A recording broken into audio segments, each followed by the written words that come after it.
Victoria Durr. I'm a lecturer in Arts Management and Cultural Policy here at Queen's. I just want to thank you all very much for coming this morning and spending the day with us. I'm very, very pleased to invite our new Pro-Vice Chancellor for Arts, Humanities and Social Sciences, who's here this morning, to officially welcome you all, and then Kerry and I will kick off the discussions. Thank you, Adrian. Thank you.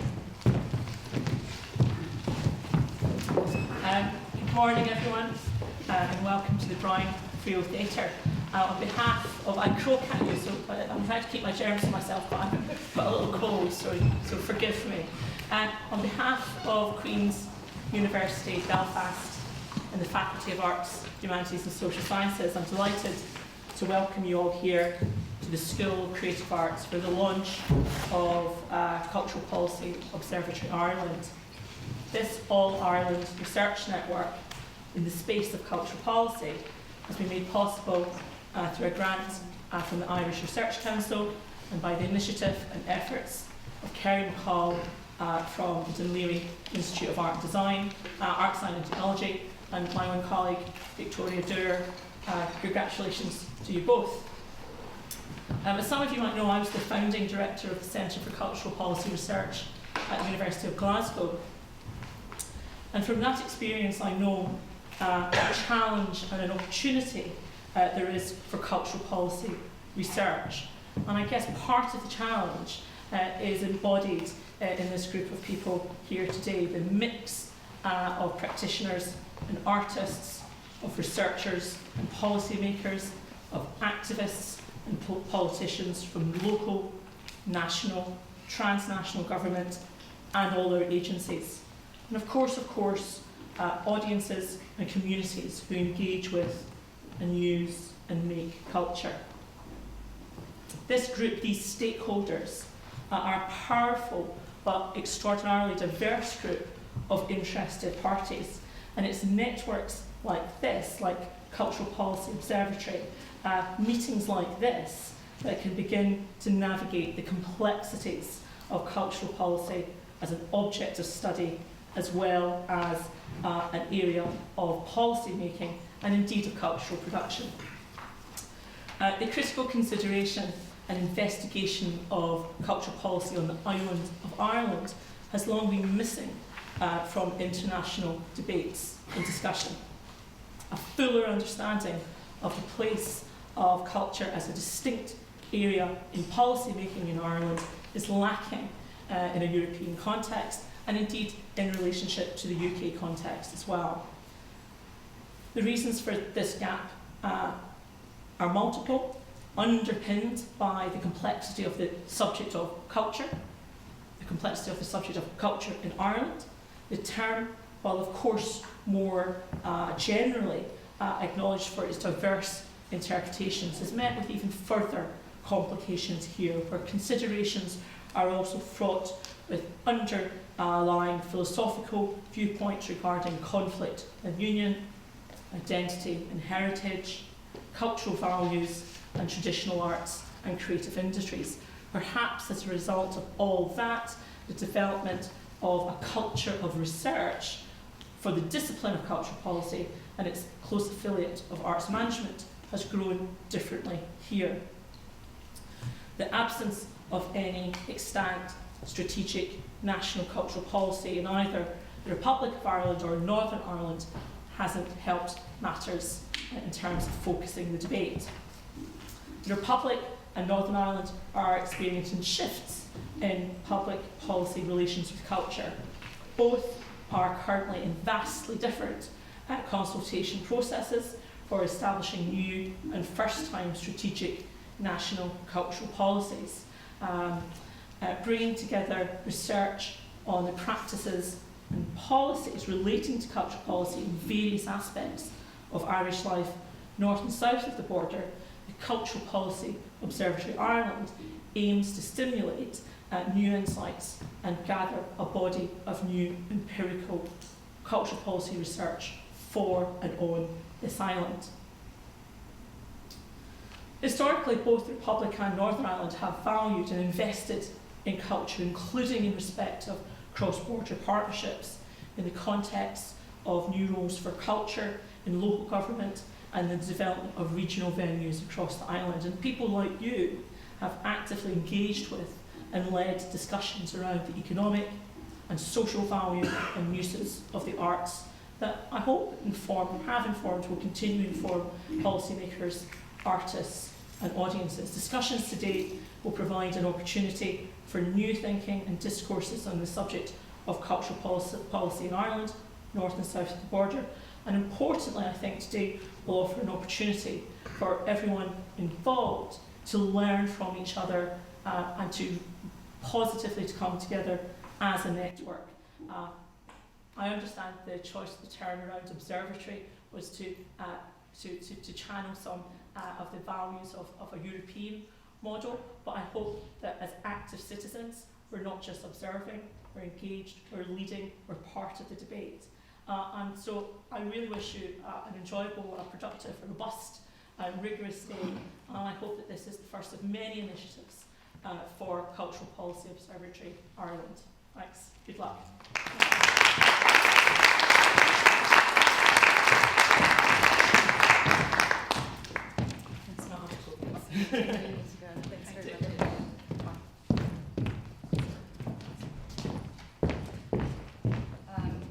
Adrian and Beatrice Garcia wrote a very important piece of academic research on cultural policy that has very much influenced Kerry and our own research. So it was very exciting to have her here with us this morning. So Adrian's kind of already acknowledged us. I'm Victoria Dern. This is Kerry McCall, a lecturer in arts management, arts and cultural management in IEDT. And we'd like to begin today by thanking you all very much for coming. And we're delighted to see such a mixed group of policymakers, local government and arts practitioners, as well as researchers here with us today. And today, for Kerry and I hope for all of us, is about three things. First, it's about stating the value of cultural policy research. And second, it's about demonstrating how in our differences we have much to share. So whether or not those differences are in relation to our geography, our research disciplines, our methodologies, our worldview, or our working practices, we have lots to share with each other through those differences. And finally, it's about providing a space for us to make connections, and hopefully you were doing some of that already this morning. These connections may facilitate new research and new partnerships. They may help us see the relationship of our research to different disciplines or different practices, or they may simply, but importantly, kind of excite us about what we're already doing ourselves. So in order to set out to do these things today, we're going to begin by giving you a bit of background and context for today's discussions. So it's going to be a two-hander, both of us talking to you. Oh, I'm sorry. Go ahead. That went smoothly. So in order to address our goals today, which Victoria's articulated in terms of stating the value of cultural policy research, building on what we have to share and making connections. What I want to introduce you to, and what myself and Tori will do in the kind of opening remarks that we make now, is what we hope to do is to explore the issue of what exactly cultural policy is, moving on to review more specifically what cultural policy research is, because we see it as a very distinct area of research. We'll then discuss the nature of the observatory itself, why we think an all-island approach is both appropriate and important, and secondly, why we feel it is now the absolutely right moment to begin such an initiative. Finally, we'll set the scene for today's panel discussions, which we've termed the production of our contemporary livelihood, and why we feel this is a useful lens through which to explore our connections. So what is cultural policy? Unpicking a term like cultural policy inevitably involves an examination of its constituent parts. At first glance, it would seem pretty straightforward, but it's impossible to begin a discussion like we hope to have today without first kind of unpacking the term and clarifying what we mean by culture and by cultural policy. In one sense, culture can be considered in the broadest sense as a way of life, to use Raymond Williams' consideration. It can be regarded as the set of distinctive spiritual, material, intellectual and emotional features of a society or social group.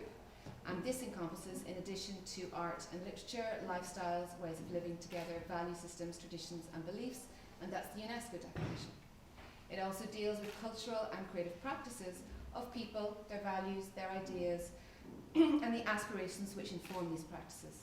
And the term policy, when used in this context, can be seen as a strategy for not only a record of past cultural practices, but also encapsulates the legislative context and cultural planning associated with these practices. In another frame, cultural policy is a juncture point where the symbolic realm of art meets the material realm of arts, of politics and economy. And we've seen the emergence of the creative and cultural industries as a good example of this juncture point. Quite simply put, cultural policy as a form of public policy can be whatever governments choose to do or not do in relation to culture. And this is an indication perhaps of governments' more general priorities and orientations regarding the role of culture in society. But what is cultural policy research? So perhaps not surprisingly, there are issues and challenges in pinpointing and defining cultural policy research as well. So acknowledging, as Kerry has, that culture is a contested concept means that we also need to acknowledge the ways in which our differing research disciplines interpret and engage with the term. And so still a relatively nascent field of study, a number of academics, which we won't go into the detail of here today, have kind of pointed out the divided nature of cultural policy research. Its two halves being representative of the separation of cultural policy research as a theoretical pursuit versus cultural policy research as a practical pursuit and as a more active and applied engagement aiming to address policymaking directly. Cultural policy research is interdisciplinary. It draws on the social sciences for quantitative and qualitative methodologies and to articulate its social and economic role. It draws on the arts and humanities for history and historiography, for example, and it's not limited to these areas, but just to give some kind of insights. It draws on science, linguistics, and cultural studies to understand meaning and representation of identity and language. And cultural policy studies and cultural policy research are part of a new and distinctive kind of academic discipline, one that is predicated on competing and sometimes contradictory audiences, purposes, and even academic traditions. This is both a practical and a conceptual challenge and a significant obstacle, as both Beatrice Garcia and Adrian Scullion, who you've just met, have acknowledged in their own work. For us, cultural policy research is about studying and understanding how governments support and regulate the arts, creative expression, and heritage. It is also about probing how the arts, creative expression, and heritage are seen as resources, assets, and strategies for social, political, and economic purposes like social inclusion, the creation of jobs, city branding, for example. But state policy is only one element involved in shaping, influencing, and sometimes challenging our cultural ecosystem. We've got the market, changing technology, societal dispositions and actions, globalization, migration, and environmental circumstances play a huge part also, and we'll be discussing some of those issues here today. So cultural policy research includes understanding the participation and place of organizations and groups outside of government in the realm of cultural policy, the private sector, religious and voluntary organizations, as well as individuals and general civil society groups, which is why we're delighted to have all of you here today. So why a cultural policy observatory? As academics and as researchers, we feel strongly about the public value of research. As John Brewer has argued in relation to the social sciences, research by its very nature has high impact and plays an important role in examining, illuminating, and giving nuance to broad issues in society.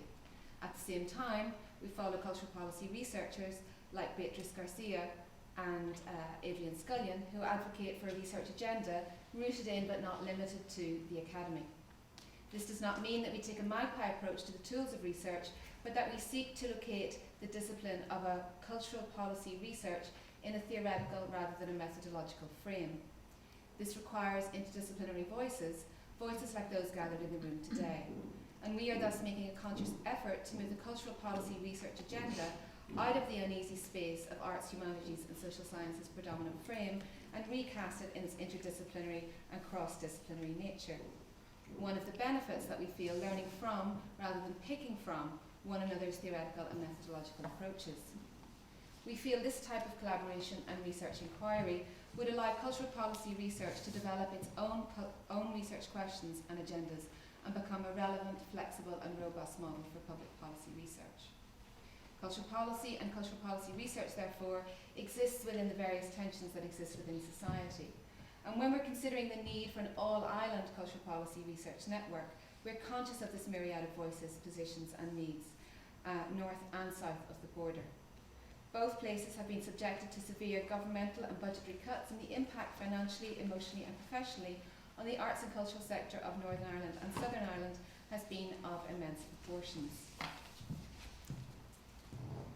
So, why All Island and why now? An All Island Research Network, the Cultural Policy Observatory Ireland, is an initiative based in our effort to raise the voice of cultural policy research on the island. As Kerry has just mentioned, of late, particularly pre and post-crisis, it feels like the voice of researchers have been drowned out by the noise of competing interests and other pressures on policymakers. Now is the absolute time to develop such a coalition. Recently, both the Republic and Northern Ireland are experiencing shifts in public policy relations with culture. They're both currently in different consultation processes for establishing new and first-time national cultural policies. In the Republic, strategic plans are looking at establishing a 10-year policy for culture which promises to place a recognition of culture at the core of society. Such efforts raise important questions about what should be in a 10-year cultural policy, both in terms of breadth of vision, the priorities of such a policy, and how it will be resourced, and how will its success, whatever that might be measured, and how will we be defining that. Here in Northern Ireland, the value government places on arts and culture has been called into question by repeat cuts and the impending reform, which will see the Department of Culture, Arts and Leisure and incorporated into a new Department for Communities, along with the Department for Social Development and aspects of the Department for Education and Learning. At the same time here, government is preparing its own national policy, and the sector is looking for new ways forward through initiatives like What's Next, and there are a few of us here that can talk a little bit more about that if you're interested, and opportunities through local government reform. Despite challenges, which they are there, the opportunity to even discuss a long-term cultural policy in both Northern Ireland and the Republic is incredible. As Declan McGonigal, director of the National College of Art and Design, has pointed out recently in an Irish Times article, it's an invitation to consider the purpose of an invested culture, the why, and not just how much and what for. An all-island research network provides a unique opportunity to explore Ireland's approach to such a question. So today, thinking about the livelihood theme. Sorry, I'm actually going to, there's a really important thing I want to acknowledge. Sorry, this was really important to me as an American in the room to acknowledge this. So I'm going to do it. My apologies, Kerry. We are, I didn't answer my why all island question. So we are a small island on the west of Europe, and the north and south have a complex, multi-layered history with multi-perspectives. So to consider cultural policy research in one context or place is to implicitly recognize the multi-layered and shared history of both places. This isn't to take the position that Declan Kibbard takes when he notes how Ireland has operated in effect as a psychological and political double other England, but rather to recognize that the Republic of Ireland and Northern Ireland's unique social and structural similarities and differences are a rich and shared resource for those interested in research regarding the practices and policies of arts and culture on the island. The shared international border presents an opportunity to explore, investigate, and compare the spatial processes operating within and between the two countries, because they highlight potential differences in socio-economic, cultural, and political processes caused by our distinctive institutional, political, social, and economic frameworks. Furthermore, the beliefs and practices of local actors, even when addressing the transfer of global models of practice like flagship cultural buildings or cultural city quarters or capitals of culture, play a significant role in reinterpreting and remaking and owning ideas upon their relocation. Much can be learned through comparative study on the differing local practices of the Republic of Ireland and Northern Ireland within international policy and scholarship. So thanks, Tori. It was a point worth making. It was, yes, Sherry, sorry. yeah, it was, yeah. So So today what we're going to do is kind of in a discussion format. We're hoping that we'll learn from one another in terms of our research, our knowledge and experience, and hopefully make connections and be inspired to consider the ways that we might further this research, knowledge and experience together. And so in exploring the theme of what we kind of settled on as the production of our contemporary livelihood is to begin to recognise in Ireland a political economy of culture, one that manifests in public policies and cultural practices. We will consider the concept of livelihood in its broadest sense, one that includes natural, economic, political, social and cultural capital. And taken together, these forms of capital can shape our resources for and access to our livelihood strategies. We understand this relationship to centre on the resources that aid us in securing the necessities of life, and it's a relationship in which culture is embedded at the centre, one that takes a more expansive definition of livelihood than the one that is traditionally used. We think of livelihood as environmentally sustainable, when it maintains or enhances the local and global assets on which livelihood depends. A livelihood is socially sustainable, when it can cope and recover from the stress and shocks and provide for future generations. And our living conditions and the main factors which go to make up these conditions in terms of, say, work, housing, place, infrastructure, some of the things that we'll look at today, exert a powerful influence then on the development of our culture, and specifically on our arts and creative expression. Today we will think about the concept of livelihood and how it relates to and draws from the cultural sphere as an implicit and explicit aspect of life. What is presented today is really just a snapshot of existing research that considers the production of the contemporary livelihood of us on the island of Ireland, north and south of the border. We'll explore these livelihood strategies under 4 areas of interest. First, livelihood as being dependent on the livability, creativity and vitality of the places in which we live, play and work. The Space and Place panel, which will be facilitated by Niamh McGowan, MA Course Director at the University of Limerick, will particularly pose questions about the cultural implications of spaces and places through artistic practice, business and arts networks and capital culture programmes. We'll explore the public policy decisions, opportunities and challenges that underpin and the current cultural conditions of the places that we live, work and play in. Second, new information, communication, technology, globalisation, internationalisation and neoliberalism have all brought changes to our relationship with our labour. These changes have produced a situation in which increasing numbers of us in affluent societies are engaged in insecure, casualised and irregular labour. The Work and Employment panel will explore the current conditions of cultural work and employment in Ireland, focusing on its precarity, its working practices, networks and income structure. Third, who we are, how our tastes are developed, the demographic we belong to in terms of age, class, ethnicity, locality and so forth influences not only our livelihood and sense of ourselves, but also our engagement with arts and culture. This is even more complicated by the often multiple and diverse identities that shape ourselves and characters of our communities. The Identity panel will explore the ways in which people are defined or identified and how this impacts on their livelihood.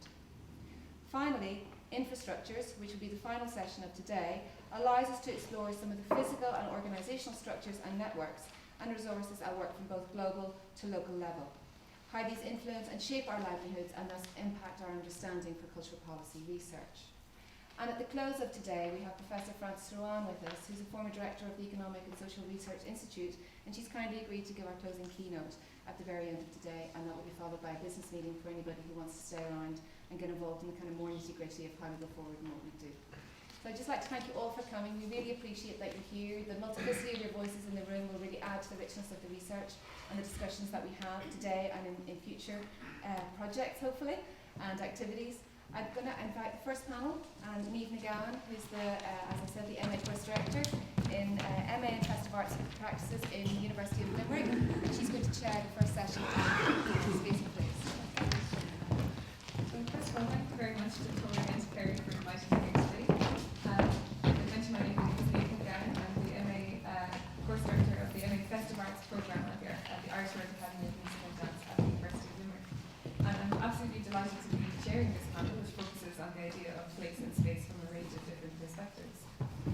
While contemporary theories of space and place may, on one level, seem removed from discourses of policy, they are in many ways intimately connected. Policy is often concerned with the classification, management, preservation and engagement with particular places and spaces, particularly perhaps around ideas of built and natural heritage. These ideas immediately raise questions of what places and why, as well as questions about the extent to which policy extends or limits these questions.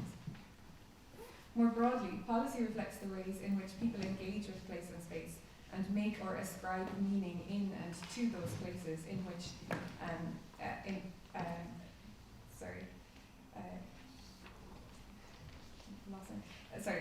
more broadly, policy reflects the ways in which people engage with place and space and make or ascribe meaning in and to those places and spaces in which we build our contemporary livelihood. The presentations in this session will explore the ways in which particular places and spaces are named, explored and inscribed, the ways in which boundaries are created, transgressed, felt and expressed. The idea of place and space as a common source through which to forge a common purpose, a common livelihood also features here, the potential for interconnected networks motivated by their shared environment. Finally, this session explores conflicting interpretations of space and place and the different ways in which policy does and can respond to a legacy of conflict. I think it's extremely valuable to have these diverse approaches to the subject of space and place in order to reflect the multiplicity of ways that policy needs to intersect with these ideas, as well as the ways in which it frames and informs the way that people do and can engage with places and spaces in which we build, share and perform our contemporary livelihood. So we have a very diverse panel and different approaches to these ideas. And what I'm going to do is introduce all of the speakers now. Each will give their presentation and then we will have time for questions and answers at the end. So our first speaker today is Dr. Philip Boland, who's a lecturer in planning, architecture, civil engineering at Queen's University Belfast. I'm not going to waste our precious time for presentations with the full biographies. They're all available in your packs and I would invite you to read those there. Our second speaker then will be Dr. Anne-Marie Ryan, who's a lecturer in business marketing at the Kenny School of Business at the University of Limerick.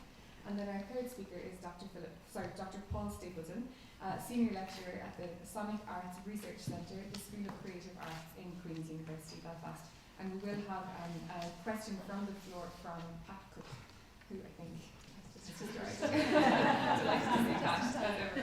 So I'm very happy to hand over to Dr. Philip Boland, who is our first speaker today. Okay, thanks, Lee. This session that I'm kicking off relates to space and place. And for the purpose of this, for my presentation at least, I'm going to treat space and place as two different ideas. Space in the sense of the medium, the sites, the locations through which people interact, those economic, political, social, cultural arenas. Whereas place is something much more significant, more substantive. Place is space which has meaning, affinity, identity for people. As I move on, I'll explain why I've differentiated those two issues there. This talk today draws upon an ongoing 3-year research project funded by the Lever Who into Derry, London Derry, UK City of Culture 2013. And what was particularly interesting about the lead up to 2013 and the reason why we got the project was this idea of the increasing and extension curing qualities of culture. We're all familiar with, within academic writing, within public policy, within political pronouncements, about culture as an economic resource. That culture is the antidote for a range of social and economic problems. In a sense, culture is a universal cure for all the ills that we see in society. But more recently, major documents from the British Council, World Cities Cultural Forum, UNESCO, point towards culture as a peace resource. So it's not only going to cure the economy and society, it's actually going to cure conflict and territorial division. And clearly Derry, as a city, is clearly spatially divided. In terms of space and place, there are clear spatial geographies within Derry. The majority Catholic nationalist community on the city side, the minority Protestant unionist community on the water side, separated by the River Foyle. So there's clear spatial geographies there. Space is separated. And within that, there's very powerful politics of place, where the different communities have very close affinities and identities to their territorial areas. So space and place matters for different reasons in that city. And within that, City of Culture was an attempt, or at least rhetorically, was aimed at trying to smooth those spatial divisions within the city, to try and provide spaces which are neutral, depoliticised, shared spaces through which people from both communities can interact with each other and engage and attend and perform in various cultural arenas. So it was about City of Culture in terms of bringing people together. So, as a tool of peace and reconciliation, clearly I can't condense a 3-year project into 7 minutes. So I'm going to focus on two particular issues which relate to space and place. The first one concerns Ebrington, which was a former military base based just over the River Foyle on the water side, on the Protestant side of the city. And clearly for the majority nationalist community, it was hugely symbolic during the Troubles. But during 2013, the military barracks and the arena there became a neutral, depoliticised, shared space within which a whole range of cultural events took place. All Ireland Flag, Military Tattoo, Radio One Weekend, etc., etc. And huge amounts of people attended these events. So, for us as researchers, what we discovered was that local people attended these events without any attention to their own identities or any consideration of other people's identities. It was simply ordinary, real, civic contact, enjoying the events that took place. There were not these as opposed to their own territorialised politics of place, locations where they lived. So this was seen to be hugely positive for the city, a contested and divided city such as Derry. So Ebrington was celebrated as this performance space, this neutral, depoliticised space, where lots of social, cultural interaction took place. And there's a real sense of cohesiveness within Derry, and a real sense of kind of civic pride at what Derry had achieved through this particular space. However, when we drill down into the interviews and focus groups, and we did some focus groups with working class communities on the Protestant Unionist side and on the Catholic Nationalist side. And what we found out, which is why I've differentiated space and place, was that we had this kind of meta-narrative of this successful neutral space as Ebrington. But then when you speak to disadvantaged communities from both sides of the river, for the PUL side, this wasn't a fixed neutral space. This was a moving space. This was an extension of the city side of the nationalist community over the river into their place. So it's a sense of colonisation. And similarly, for the Catholic nationalist community on the city side, respondents said to us they felt Ebrington was an extension of the PUL community towards the city side. So this is where you have this clash of a neutral space alongside a contested politics of place. So the same space was viewed by both communities as a moving space and potentially representing the other community. And then on a slightly different angle, within Ebrington and all the kind of barracks that are there, there's a real sense of frustration amongst artists, performers, musicians, curators, that the buildings in Ebrington were underused. These spaces were not being used. And there's a real frustration that these spaces should have been free spaces to allow musicians, artists, performers to hone their skills, to hone their art, to hone their creativity, and then to become successful creative performers or entrepreneurs. How long? 1 minute, right? I better rush on. Sorry. The second one concerns Edge to Centre. Edge to Centre was an underlying theme across the whole programme, and it was about reaching out into spatially disadvantaged communities and bringing people in from spatially disadvantaged communities. So there's a lot of kind of hot air and rhetoric around the success of Edge to Centre, that we engage with socially excluded communities, with spatially and geographically excluded communities. But then, in the focus groups, what we found, and in the interviews, was that there's a real sense that this didn't happen. The contemporary livelihoods, to use the phrase of the session, in these working class communities of Protestant and Catholic areas on both sides of the river, didn't reflect what was happening. The real spaces where City of Culture took place were the city centre and Ebrington. not in their communities, not in their poor, impoverished, disadvantaged communities. They felt the assets, the resources, the necessities they need to conduct their daily lives were not being given to them through City of Culture. It was very much a city centre focused initiative.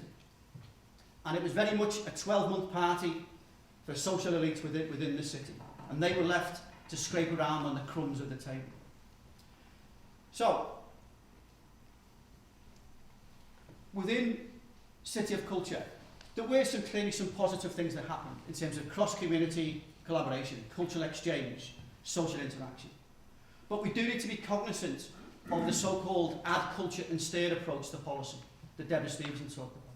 And we need to be cognizant about being the sober realism that Belfiore talked about. And we need not to fetishise culture, that it will transform cities politically, socially, culturally and economically. Okay.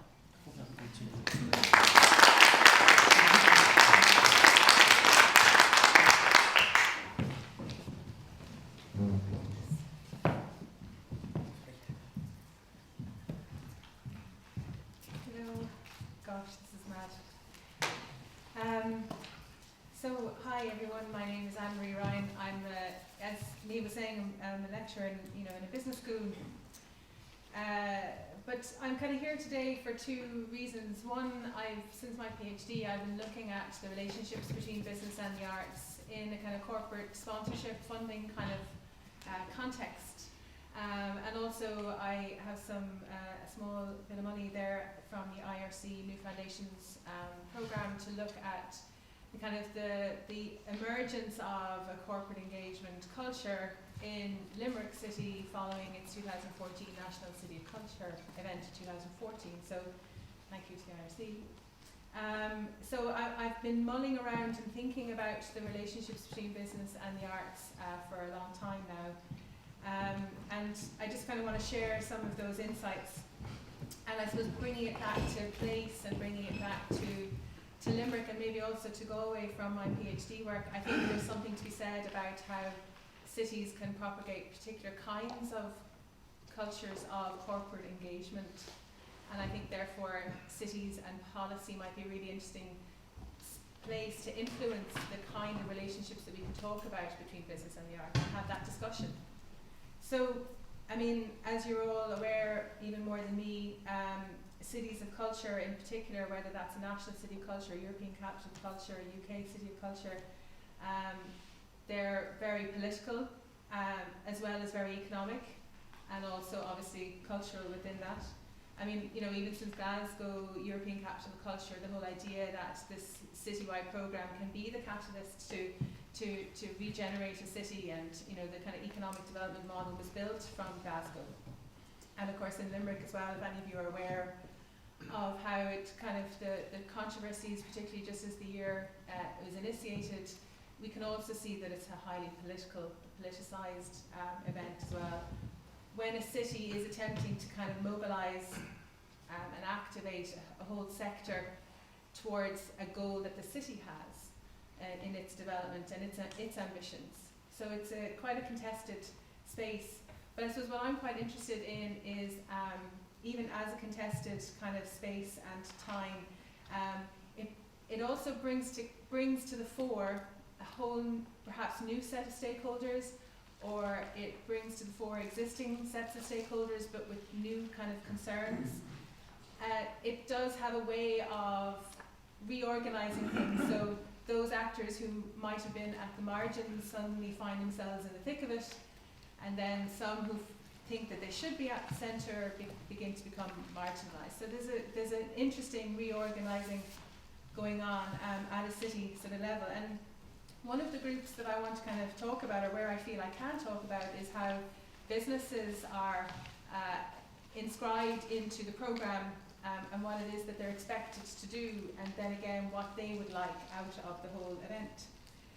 I pretty much want to talk about how businesses can be seen as a cash cow or a solution to a funding deficit. And in my interviews with businesses and artists as well, I think there's we're missing something if we only see them as end-of-pipe solutions and cash cows.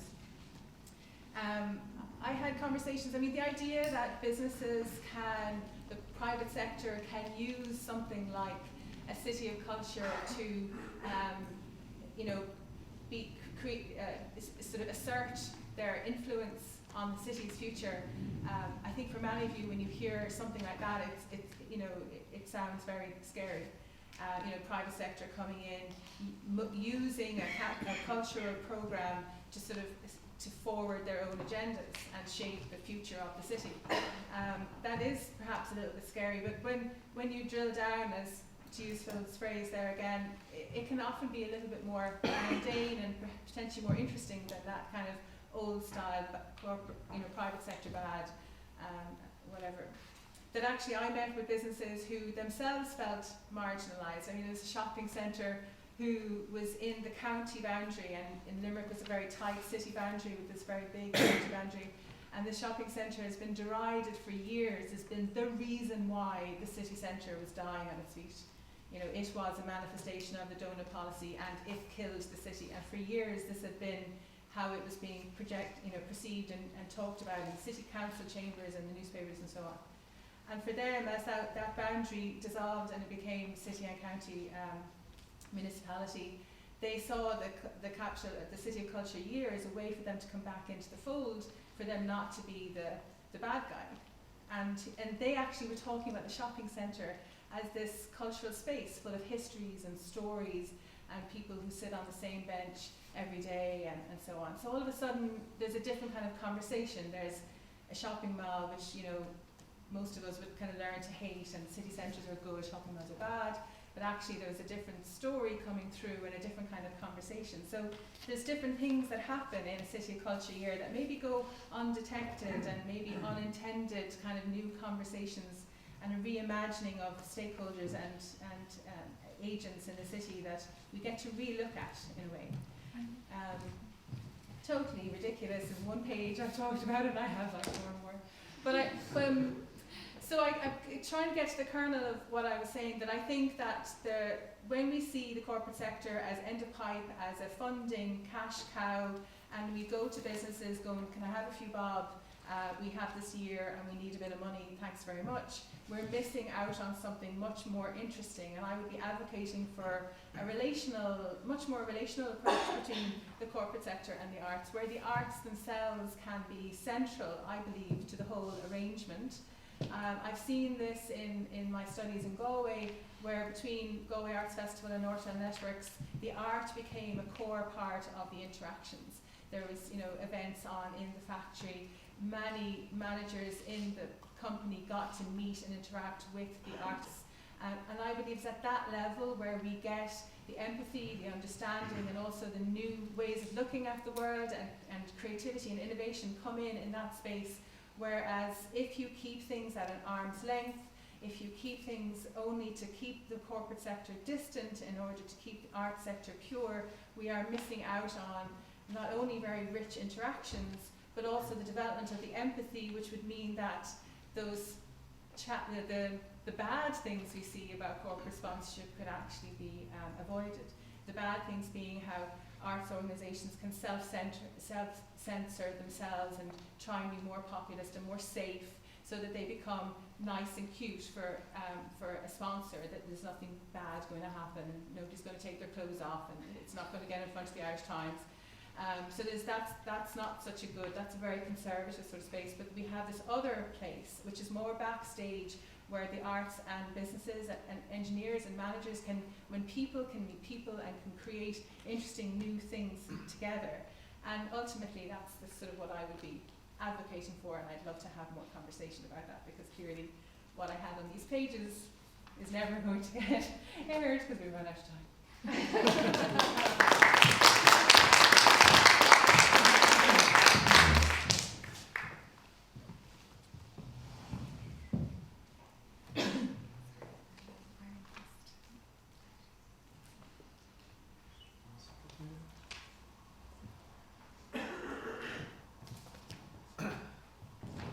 You're watching extracts from the documentary on Liminal Lands, an improvisational cartographic sequence which took place in April 2010.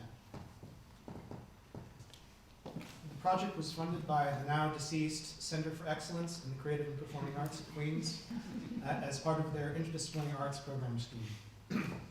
The project aimed to make use of an interdisciplinary artistic methodology of inquiry to explore the current border between Northern Ireland and the Republic of Ireland.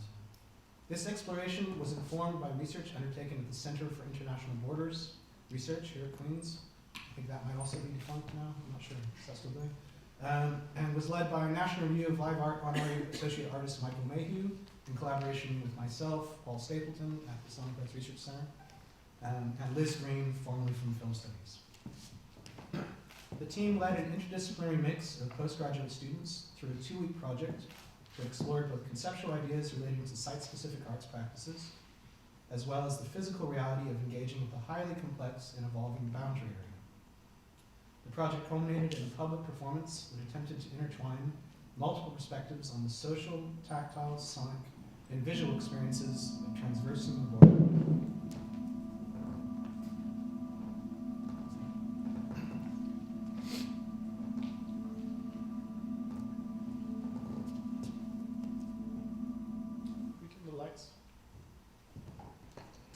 The reason for selecting this specific site were many.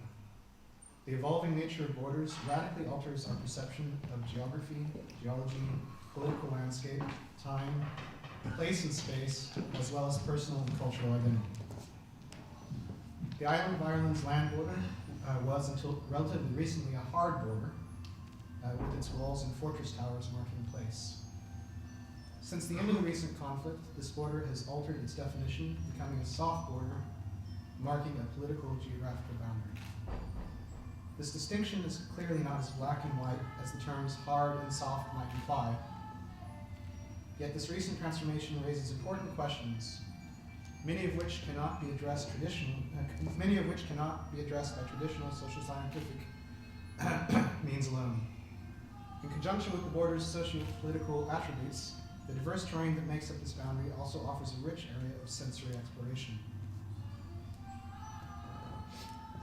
The first week of the project consisted of a period of training and research conducted at SARC.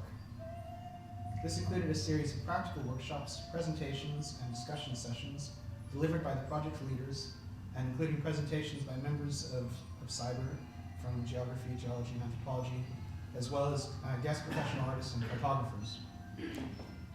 This discussion and practical experimentation phase focused on how different disciplinary approaches and understandings might work together. In week 2, the project leaders and participating students embarked on a journey across the long and windy border between Northern Ireland and the Republic of Ireland. During this stage, each day consisted of traveling to a different location of specific interest along the border. At each location, all participants conducted their own explorations, drawing on methods learned during the first stage of the project. At the end of each day, the participants regrouped for a discussion session on what was discovered during the day's events. This included sharing of any documents, orally collected stories, and other artifacts. The discussions also focused on how these memories and materials might be communicated to other audiences through performative means. The last stage of the project took the form of a 6-hour durational performance in Sonic Lab at SARC, extracts of which you're currently watching on the right hand of the screen. A line was chosen, a mark on a map, a scar on the land, a border, a threshold between two worlds, between 2 points of the compass, a diving line, an ideational site, somewhere that marks matters within separations of seclusion, a place of rights between sacred and skeptical. It is somewhere yet nowhere, enabling us to get lost and to be found, removing ourselves from the mundane. We went in search for liminal lands, knowing it could be nothing and everything. We returned to SARC with questions held within suspension, within architectures of interrogation. Reflecting back on the project, it raised quite a number of questions. I won't be able to cover them all in this short time slot, but I thought I'd focus on a few that relate to intense but productive coexistence between academic and professional arts contexts at play. What are the potential difficulties arising from professional and academic artistic collaborations? Some artists do not like their authority questioned, preferring the hierarchical approach to knowledge transfer. Who is really in control? What are the money and power issues? Duty of care. Who is responsible for the mental and physical safety of participants? Who has ownership, particularly in a collaborative participatory arts context?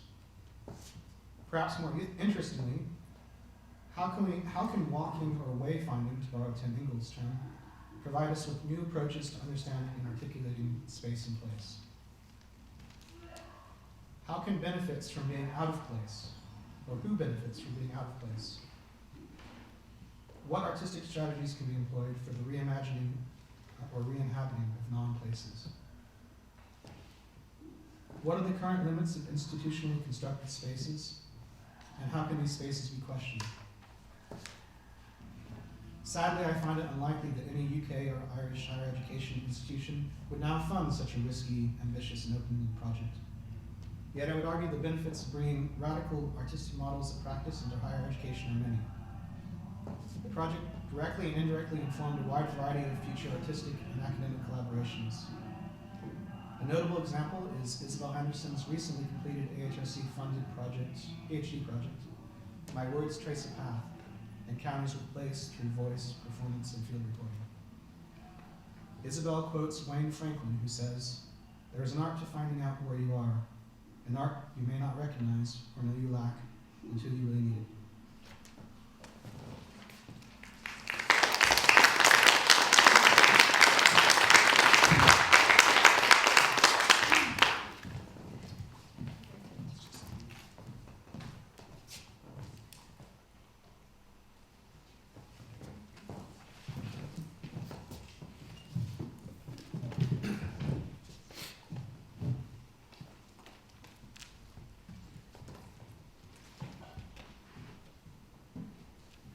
Thank you very much. I should say I'm not the meanest chair in the world. Carrie and Tori told us to stick very strictly to that 7-minute deadline, so that's why I was being something of an iron fist of a chair. But a fascinating range of perspectives across these papers. I think the idea of space and place as absolutely necessary but contested, and those ideas of hard and soft boundaries being established perhaps by differing place ambitions and expectations, cutting across all of the 3 papers. So I'm very happy to begin the discussion now by inviting a question from Pat Cook, who is the course director of the MA Culture Policy and Arts Management Programme at UCD. So Pat, if you'd like to open our discussion with a question. Okay, thanks very much. Short and very sweet, I have to say. Very interesting ideas. I think it's as good to start, I suppose, with that big proposition again, the ad culture and stir approach to basically social policy in a sense. And that keeps coming up, this recalcitrant faith in the transformative power of the arts, which it's either recalcitrant or it's fundamentally true in some sense. But the question is, how can it be efficacious? I think is a really interesting question here. And what I thought when I was listening to you there, Phil, was the way that such projects get funded in structural terms is through cultural domains and frameworks, or cultural policy frameworks, that basically have their own survival at heart when they fund things. So, culture departments, arts councils, heritage councils, when they fund the arts, they are in a sense obliged in some way, or feel pressure to buy into this idea that art can make a difference in these kind of areas. So there's always the challenge of saying, how do you own up to the fact that art may or may not be efficacious in these situations, and without fundamentally undermining the funding rationale that comes through these policy pipelines. So have you thought about that, and how you would work that out? Paul's actually was interesting for the way that your contribution was framed within this notion of a cultural poetry observatory. And I'm just wondering to what extent, I wasn't clear from your presentation whether your presentation had more implications for the policy of academic interdisciplinary practice, or whether it had wider policy implications. In other words, my question would be, can intensively aesthetic research of this nature have wider, or can you see wider applications or wider insights that can be gained for it that can feed into the more rationalist tradition of policy making within governmental systems?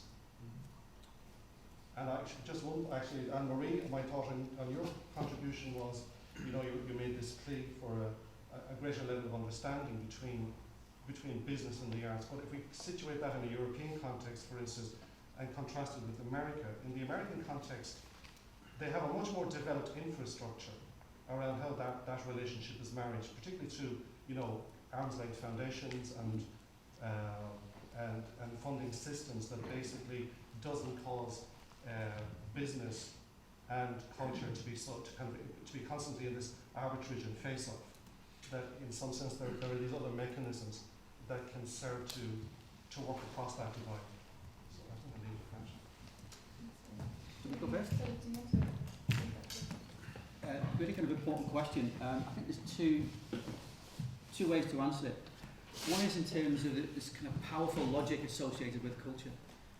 For me, I think it connects to kind of wider debates within which culture is situated, whether it's neoliberal urbanism, planetary urbanisation, the latest sexy one is global noosphere. So these kind of really kind of powerful logics, and within that you have the three C's, what I call of local regional development. The big driver is competitiveness. We need to create competitive economies, you know, from the Whale Bank all the way down to Belfast City Council, at all those spatial levels. But increasingly within that, to achieve that competitive city, and there's a problematic discussion about that which is separate, it's about culture and creative economies are the drivers of that competitiveness. So that's where it gets its kind of powerful logic from, and it gets its mileage from. Because it's connected to the kind of wider hook of driving local, regional and national economic growth. I think the other question that you related to about efficacy, I think in terms of cities like whether it's Liverpool, Glasgow, Limerick, you know, or Derry, there's this kind of powerful logic that culture is the potential cure, the magic bullet. But it's actually a beauty contest. So you've actually got to pack the big documents with loads of kind of what Belfield calls statisticulation of lots of you know, economic targets, which in reality most people know they're not going to achieve. But if you don't put those big targets in, those big legacy promises, you probably won't get the money. So it's a beauty contest, and the sexiest win. And then you're committed to delivering these things. And in Derry, and Matt will know more than me living in Derry, you know, and when you go and speak to these poor communities who've got virtually nothing from city of culture, they get rightly pissed off. It's nothing to do with them, you know, in terms of their contemporary livelihoods. So there's an inability there to deliver. So, in a sense, there's a problem there for cultural policymakers and politicians, because they go for these magic bullets, knowing they have to kind of sex it up, but with a kind of rail politic that can really deliver all these jobs and this investment and that. So, you know, if you don't dress up the document, you don't get the project, and if you get it, then you've got to deliver, and you can't really deliver. So it's almost a kind of merry-go-round of, well, what do you do? But I think it's all premised on this, you know, fetishization of the culture will transform. And clearly it can have positive impacts. I'm not saying it's completely useless, but it can have. But I think in terms of the kind of wider ambitions, there's a kind of problematic assumption. Can I come in on that and then maybe answer the question, because it flows obviously with the city of culture thing. That I think in those visions of the city, the private sector are also enrolled in that agenda, and they're, in my experience, then they're sort of asked to sort of bankroll that particular vision. And where I think there's another fetish, if we're going to have a list of fetishes by the end of the day, is I think the arm's length one is a real red herring. The US style for it to be lauded that we can get loads of cash and we don't have to get our hands dirty, and you know, businesses won't ask anything of us and we can carry on and do what it is that we want to do. For me, that is a red herring, but it misses a much more interesting thing that can happen between the two sectors. Not only do we need respect and understanding and empathy in order for, you know, businesses not to overshoot their sort of remit and call upon an arts organisation to do certain things. You know, obviously you need a certain amount of empathy and understanding for those sort of things not to happen. But I also think there's much more kind of creative interactions that can happen that have artistic and aesthetic value and can contribute to the artist and to the business. And I didn't get a chance to talk about, and even just to mention, I think what Philip Delamere is doing in Leitrim with the Spark programme could be a very interesting model for us to be looking at, even though they're doing things at a relatively small level, but they are working out that tightrope between the business and artistic value of having artists working as in residencies in businesses. So that's much more muddled up, and it's quite the opposite to the philanthropic model. And I think is potentially much more generative and interesting and valuable and efficacious, if you like. But you can talk more. Just following on from that point, I think the answer to your question is yes, there are many ways this could be shown to be relevant beyond the context, the apparent context that you're seeing me presenting on there. This point about how do we collaborate across different disciplines, not just within the academy, but how do we collaborate with people with different levels of power, how is that sort of negotiated? This is sort of presenting a model for how that might take place. Particularly that, building on what you were saying here, that things need to be worked out not just theoretically in the abstract, but the best place to figure out how we actually can interact is through the practice, through the actually doing it, putting things into the actual context and seeing how things operate in that space. Certainly any sort of interdisciplinary or sort of uneven power relationship requires some sort of conscious negotiation to take place. And so this was also kind of rooted in the work that we were doing. I mean, my other research, most of my research at the moment is around improvisation, and maybe in sectors that you wouldn't think improvisation would be particularly useful. Running a project looking at improvisation within child protection law in Northern Ireland. Also, I co-supervise a PhD looking at improvisation in architecture. So a lot of what underlies this is looking at decision-making processes and strategies for how these happen and how these can be facilitated. So it's not just a metaphor when I'm presenting up here. It's an actual example of these types of things being worked out in real practice. And I think arts practice has a unique place where it's able to take these kind of risks and go into areas that maybe other practices are not able to do, to work out and test models of engagement. But don't get me wrong, artists are dangerous as well.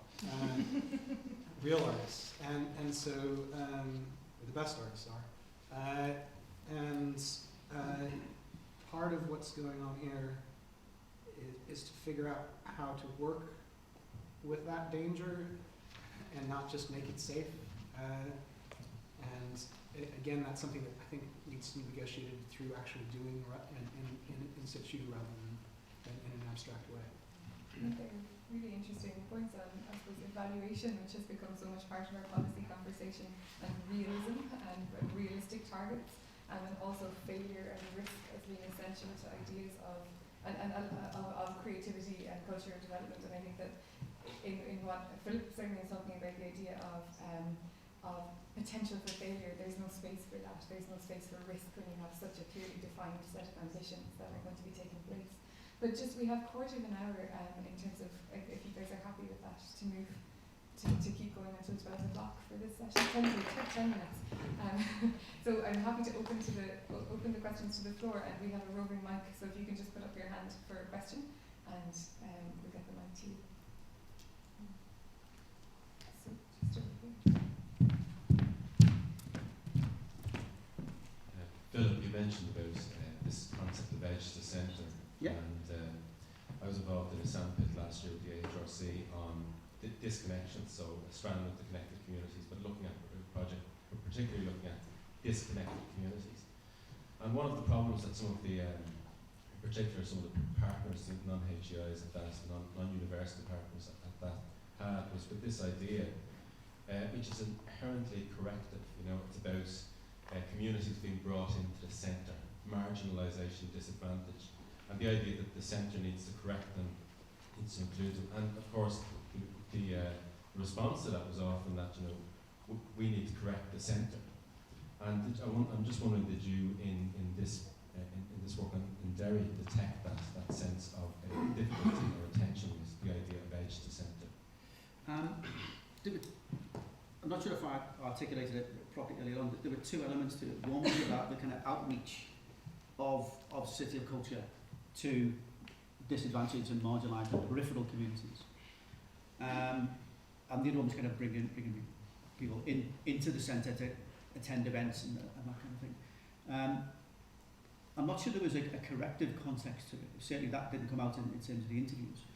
What did come out, which is quite striking, given the fact that this was meant to be an undercurrent across all, it wasn't a big document or the actual programme, but it was, officialised in lots of political pronouncements that it was going to, drive everything. It was kind of cross-cutting across the whole kind of programme. When we went to speak to these disadvantaged communities, they hadn't even heard of it, let alone engage with it. Shirley, my research assistant, is sat behind you there. So Shirley and I did some of the interviews, and we had to sit there and explain to people what it was. And these are the very people who are meant to be included as part of this year-long process. And yet other stakeholders, the elite stakeholder interviews that we did, told us we went out and we coordinated, we consulted, we were in dialogue, we took things out to communities, we engaged with people. And there were 4 community engagement officers for the 4 areas of the city. Yeah, the people we spoke to at the margins, economically, politically, culturally, geographically. No, never even came in. They've done nothing for us. We're still, there's a sense that their place, can go back to the point I made, their place where they live is radically different. Their contemporary livelihoods are radically different from the city centre. City centre's done well, lots of tourism, lots of spending, bars, cafes, restaurants done quite well. Certain elites did well, but their everyday material realities have not changed one iota. They still suffer social disadvantage on a daily basis. And interestingly, on the nationalist side, it wasn't just the anger wasn't just directed at the city council as an object of discord. Sinn Féin were actually a strong target for their animosity as well, in that particular area of the city. So certainly that part of the programme was not part of the programme. That kind of element of 2013, I think, is problematic because it certainly didn't happen. And to what extent is it about a failure of programming as well? In that, is it a case of developing a programme and then hoping it sticks, or do you actually develop a programme from within those places? It's like all these things. When I did research on Liverpool 2008, it's like all of these cities of culture. And we've all read the literature. It depends who you speak to, what story you get. It's exactly the same in Liverpool. You go and speak to the elite stakeholders. We did this, we did that. You go and speak to community marginalised groups. No, nobody came here. They did sod all for this area. I think the truth lies somewhere between, because clearly some outreach did take place. We know that. But whether it was systematic, whether it was rigorous, or whether it was substantive is the real problem. But beyond that, I think the real problem is, setting aside as the centre, is there is still, 2 years later, a deep-seated sense of alienation from capital of culture, from both working class Protestant and Catholic communities. It was not for them. They went to a few things, but it was not for them. It didn't engage them. They still live in their old, very territorialised communities, conduct their lives in very spatialised places, and there's been no redistribution, no economic benefits for them. So for them, it was a 12-month party. It was down the road. It was not for us. Can I ask you to say who you are after your question, and if there are further questions for people to say? So could you just give us your name and Michael Pierce, great. Great, thank you. And we just have one more question, if you could pass the mic. If you could just say your name before the question.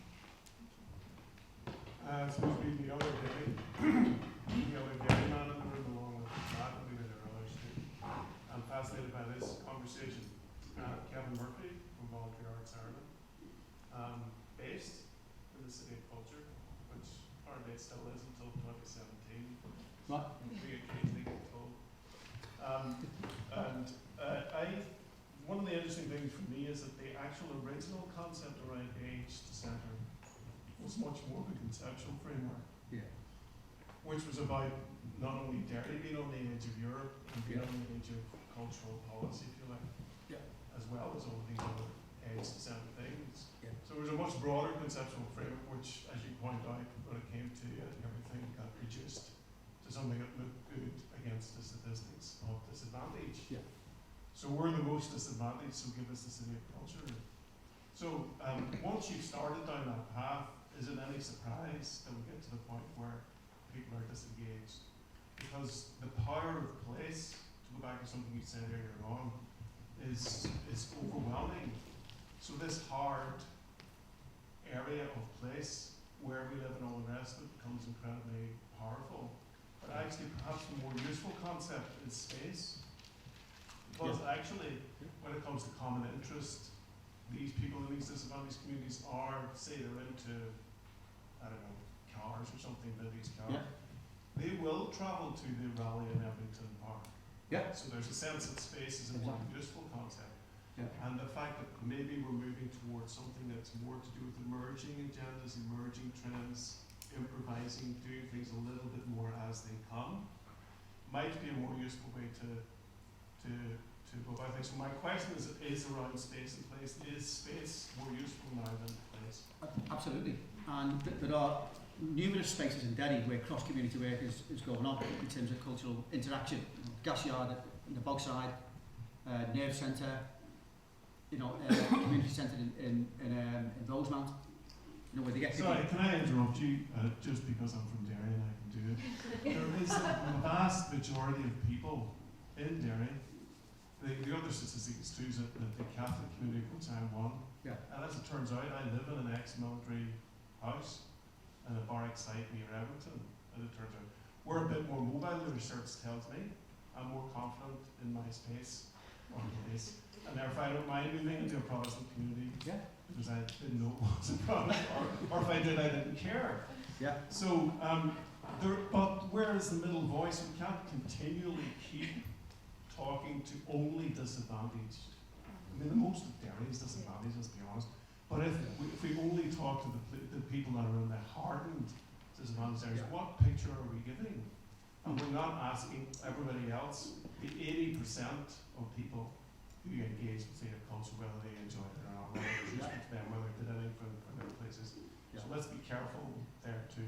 I might just also open that across kind of those questions from Derry to the various different other spaces that are being discussed as well. And I have a question there, but if you would just want to respond to these. Well, just on that point, I think even I was seeing in the 2020 Ireland is going to host the European Capital of Culture, and I think again there's a kind of a scramble for the disadvantaged as the poster boys of these sort of the bid books and stuff like that, and it's kind of drive the consultants around the disadvantaged sort of housing estates just and get some nice gritty photographs and stuff. And I think it's I don't know exactly where that kind of discourse arrives from, if it's coming from Brussels or if it's just a thing that they think they need to do, but I saw it across all the bids for the Irish cities. I saw an element of that, kind of maybe it's to set up the language of the transformation, that you can look how bad we are, and then when you come back to us in a few years' time, you'll see how fabulous we are, and it's kind of setting up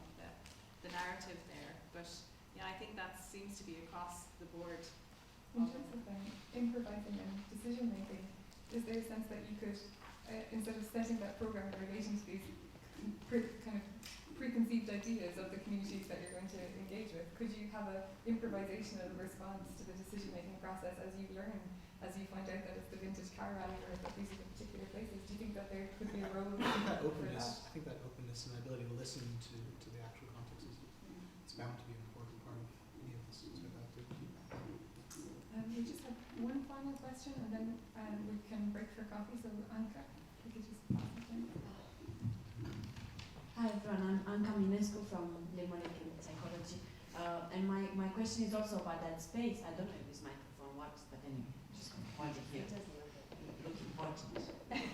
So I was just thinking of if how you define the space of interaction between all the different things and all the different hierarchies that you're talking about, whether it's the advantage, disadvantage, periphery, city center, business, arts, and disciplines, whether that space is something that has to have a place or whether we can even be even more imaginative and think of, say, online interaction.